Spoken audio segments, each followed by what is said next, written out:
Assalamualaikum warahmatullahi wabarakatuh.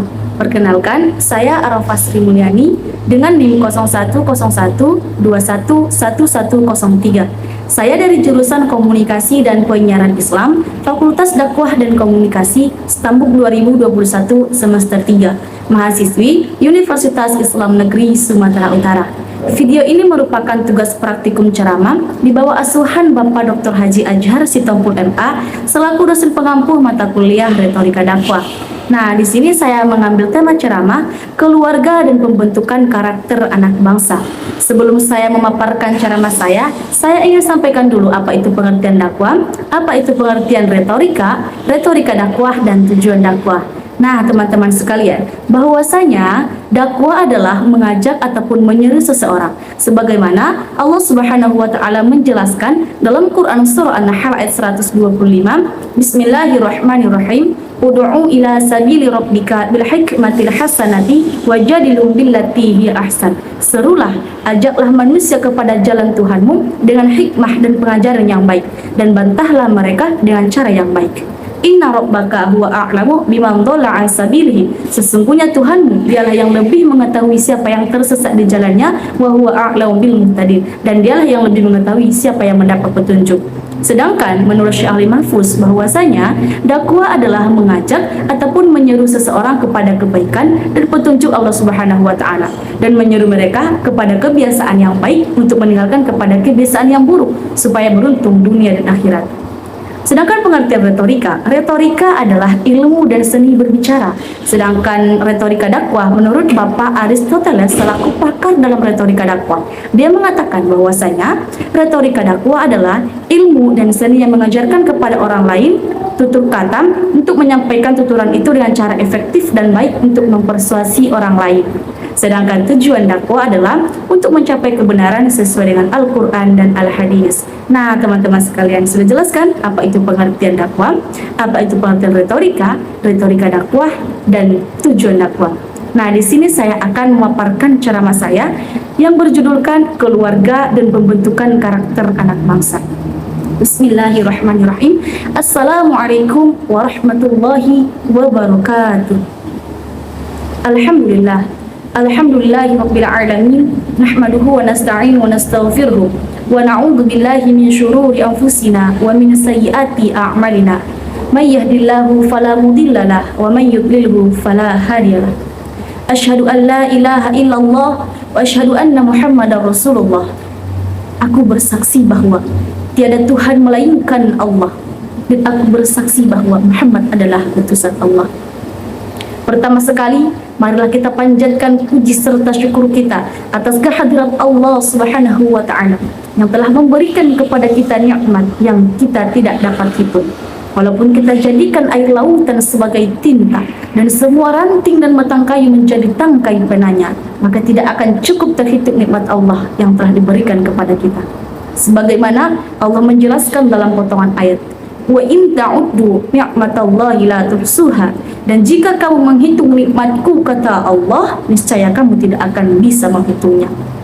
Salawat serta salam marilah kita sanjungkan kepada seorang proklamator yang tak pernah naiki motor, seorang pahlawan yang tak pernah makan bakwan, yakni Nabi besar Muhammad sallallahu alaihi wasallam yang telah rela korban jiwa, korban harta demi menegakkan kalimat la ilaha illallah, tiada Tuhan melainkan Allah.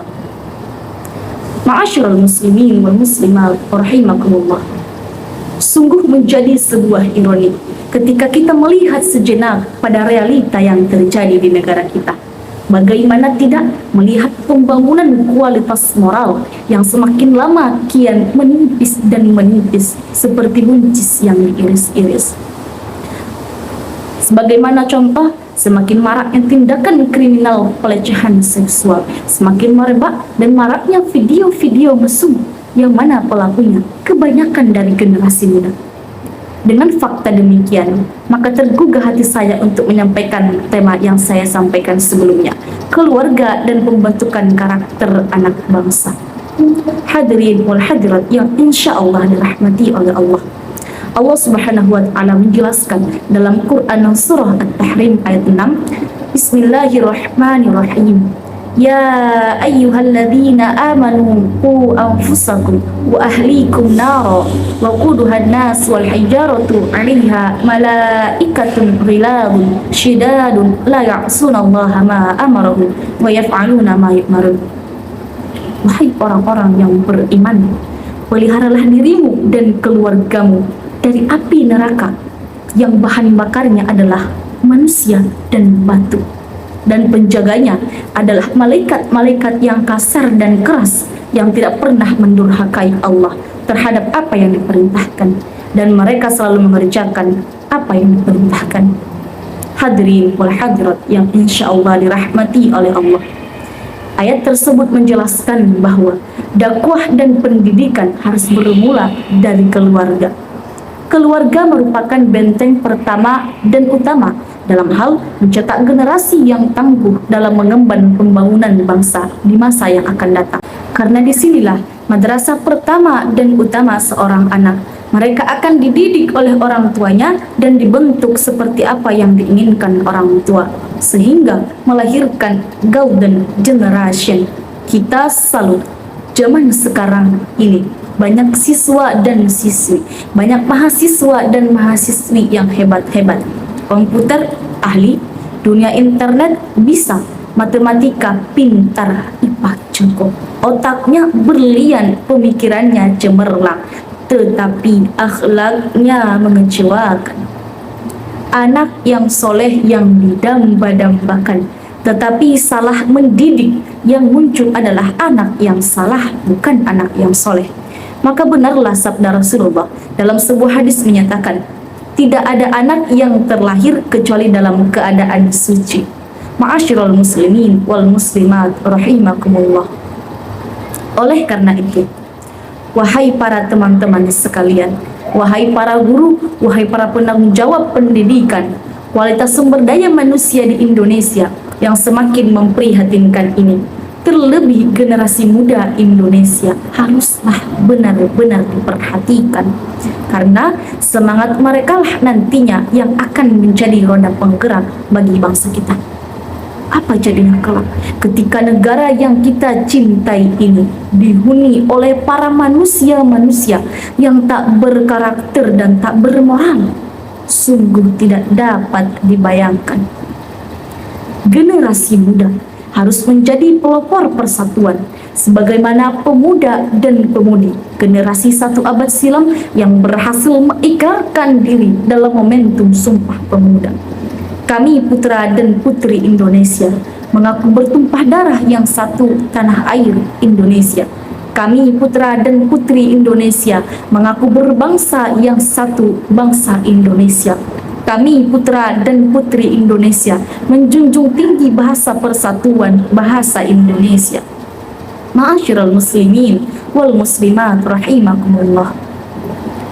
Kesimpulan yang dapat saya ambil dari isi ceramah saya ini, yang pertama, pembentukan karakter anak bangsa harus bermula dari keluarga dengan memberikan bimbingan dan pendidikan seumur hidup atau lifelong learning minal mahdi ilal lahdi, dari buaya sampai ke liang lahat. Yang kedua, kegagalan suatu bangsa karena kurangnya perhatian pendidikan antara pendidikan intelektual dan pendidikan spiritual anak. Yang ketiga, kejayaan suatu bangsa tergantung dari karakter anak bangsa. Bila karakter anak bangsa itu bagus, maka jayalah bangsa itu. Sebaliknya, bila karakter anak bangsa itu rusak, maka jatuhlah bangsa itu.